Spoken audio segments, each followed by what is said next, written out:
Hi friends, అందరూ ఎలా ఉన్నారండి? Welcome to my channel. Friends, ఈరోజు నేను చూపించే డిష్ ఏంటంటే పచ్చిరొయ్యలు గోంగూర కర్రీ అండి. ఫ్రెండ్స్, పచ్చిరొయ్యలు గోంగూర కర్రీ చాలా బాగుంటుందండి.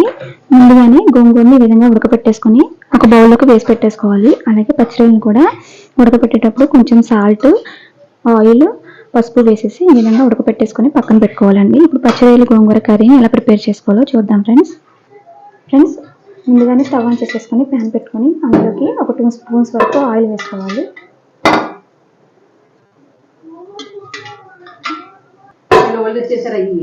ఫ్రెండ్స్, ఆయిల్ వేడైన తర్వాత చిన్న దాల్చిన చెక్క, 4 లవంగాలు, 2 యాలకులు, ఒక బిర్యానీ ఆకు వేసుకోవాలి.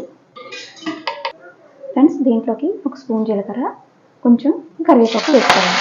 ఫ్రెండ్స్, ఇవి కొంచెం వేగిన తర్వాత ముందుగానే కట్ చేసి పెట్టుకున్న ఉల్లిపాయ ముక్కలు, పచ్చిమిర్చి ముక్కలు వేసుకోవాలి. ఫ్రెండ్స్, మీడియం సైజు ఆనియన్స్ని 2 అయితే సరిపోతాయండి. ఫ్రెండ్స్, ఆనియన్స్ అనేవి బాగా మగ్గాలండి. ఫ్రెండ్స్, చూడండి, ఆనియన్స్ కొంచెం మగ్గిన తర్వాత 1 స్పూను అల్లం వెల్లుల్లి పేస్ట్ వేసుకోవాలి. అల్లం వెల్లుల్లి పేస్ట్ పచ్చివాసన పోయే వరకు బాగా ఫ్రై చేసుకోవాలి. ఫ్రెండ్స్, ఆనియన్ మగ్గిన తర్వాత ఒక టమాటాని మీడియం సైజు టమాటాని కట్ చేసుకుని వేసుకోవాలి. ఈ టమాటా కూడా ఆయిల్లో బాగా మగ్గించుకోవాలండి. ఫ్రెండ్స్, చూడండి, మనకి ఈ విధంగా టమాటా బాగా మగ్గిన తర్వాత ఒక 1 స్పూను పసుపు, 1 స్పూన్ దాకా కారం యాడ్ చేసుకోవాలండి. అలాగే మనకి రుచికి సరిపడా సాల్ట్ని కూడా యాడ్ చేసుకోవాలి. ఫ్రెండ్స్, ఒకసారి బాగా మిక్స్ చేసేసుకోవాలి.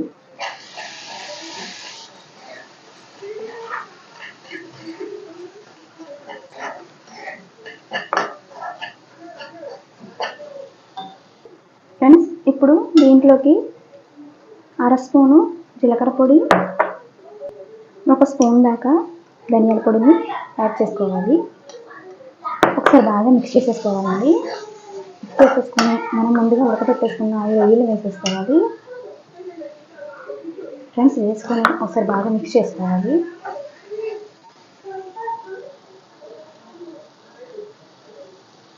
ఈ విధంగా మిక్స్ చేసుకున్న తర్వాత కొంచెం వాటర్ యాడ్ చేసుకోవాలి. ఫ్రెండ్స్, మనం వేసిన మసాలాలు ఉన్నాయి కదండి, అవి మనకి రొయ్యలకి పట్టి టేస్ట్ అనేది బాగుంటుందండి. ఒక 5 మినిట్స్ మనం ఇవి దగ్గర పడే వరకు ఉడికించేసుకోవాలి. ఫ్రెండ్స్, చూడండి, మనకి బాగా దగ్గర పడుతుంది కదండి వాటర్ వేసుకున్న వాటర్ అంతా. ఇప్పుడు గోంగూరని యాడ్ చేసేసుకోవాలి.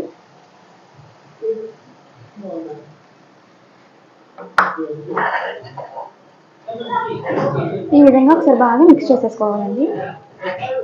ఫ్రెండ్స్, మీరు ఒకసారి ఈ విధంగా ట్రై చేసి చూడండి, చాలా బాగుంటుందండి. ఫ్రెండ్స్, ఈ విధంగా మనకు గోంగూరది వేసేసుకున్నాం కాబట్టి కొంచెం కొత్తిమీర వేసేసుకొని ఫ్రెండ్స్ దీనికి మూత వేయకోకుండానే ఒక 10 నిమిషాల వరకు మనం ఉడికించుకోవాలండి. ఇలా ఉడకడం వల్ల ఏంటంటే మనకి పచ్చిరొయ్యలు అనేది కొంచెం స్మెల్ వస్తుంది కదా, అది లేకోకుండా చక్కగా బాగుంటుందండి కర్రీ. ఫ్రెండ్స్, నేను బాగా ఉడికించేసుకుని ఒక 10 మినిట్స్ అయ్యాక చూపిస్తాను. ఫ్రెండ్స్, చూడండి, ఫైనల్గా మనకి పచ్చిరొయ్యలు గోంగూర కర్రీ అనేది రెడీ అయిపోయిందండి. చూడండి, ఆయిల్ కూడా మనకి పైకి తేలుతుందండి. ఇలా తేలితే మనకి కర్రీ అనేది ఫినిష్ అయిపోయినట్టే. ఫ్రెండ్స్, ఇప్పుడు స్టవ్ ఆఫ్ చేసేసి ఈ కర్రీని సర్వింగ్ బౌల్లోకి తీసేసి మీకు చూపిస్తానండి. ఫ్రెండ్స్, పచ్చిరొయ్యలు గోంగూర కర్రీని సర్వింగ్ బౌల్లోకి తీసేసానండి. ఫ్రెండ్స్, నేను చేసిన ఈ పచ్చిరొయ్యలు గోంగూర కూర కనుక మీకు నచ్చినట్లయితే మా ఛానల్ లైక్ చేయండి, షేర్ చేయండి, సబ్స్క్రైబ్ చేసుకోండి. Thank you friends.